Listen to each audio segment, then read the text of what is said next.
میں اکثر نماز پڑھتا ہوں اور میں نے پڑھا بھی ہے کہ نماز کے اندر آپ رکعت میں پہلی یا دوسری یا تیسری چوتھی میں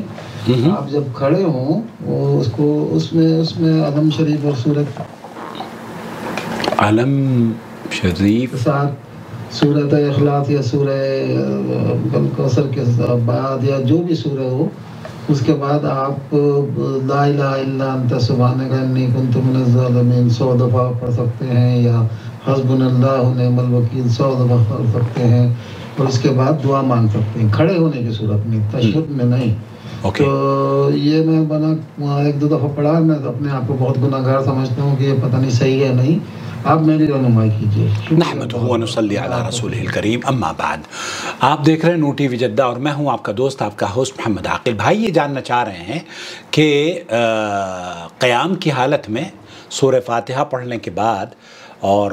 کوئی بھی سورت پڑھنے کے بعد ان کا عمل یہ ہے کہ 100 مرتبہ یہ پڑھا جائے، 100 مرتبہ یہ پڑھا جائے اور پھر دعا مانگی جائے۔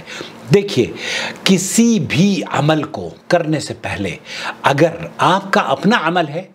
اور آپ اللہ تعالیٰ کو جواب دے سکتے ہیں تو پھر یہ آپ کی جرت ہوگی، لیکن ہمیں بطور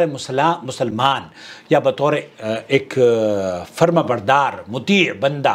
ایسا نہیں کرنا چاہیے۔ ہمیں نماز کی کیفیت کے بارے میں اللہ کے رسول صلی اللہ علیہ وسلم نے فرمایا ہے، صلو کما رأیتمونی اصلی۔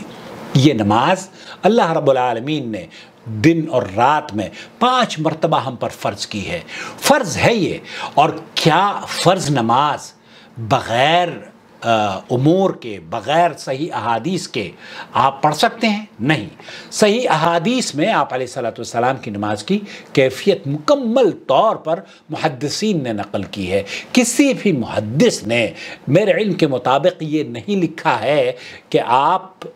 نماز میں قیام کے دوران یہ وظیفے کریں، بلکہ ان وظیفوں کی جو تعداد ہے وہ تعداد اگر آپ متعین کرتے ہیں خود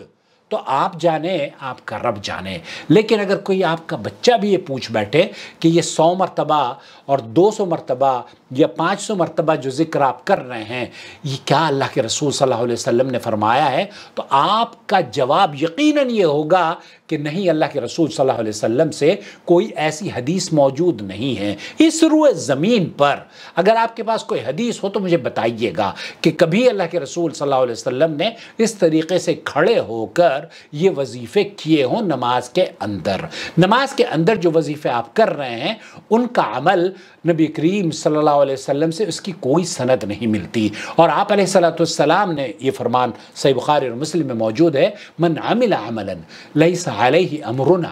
کوئی کام اگر کرتا ہے میں اور آپ اور اس پر اللہ کے رسول صلی اللہ علیہ وسلم کا حکم نہیں ہے تو وہ مردود ہے، ناقابل قبول ہے۔ تو اللہ کے رسول صلی اللہ علیہ وسلم کو تو ان اعمال کو جو کہ عبادات سے تعلق ہے، جن کا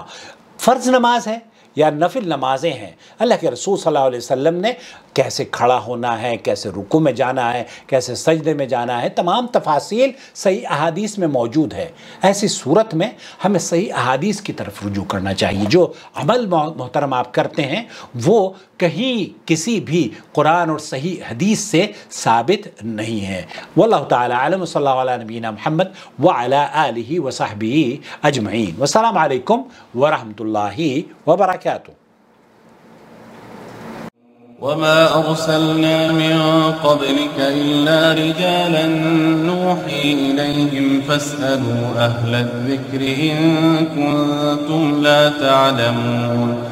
بالبينات والزبر وأنزلنا إليك الذكر لتبين للناس ما نزل إليهم ولعلهم يتفكرون أفأمن الذين مكروا السيئات أن يخسف الله بهم الأرض أو يأتيهم العذاب من حيث لا يشعرون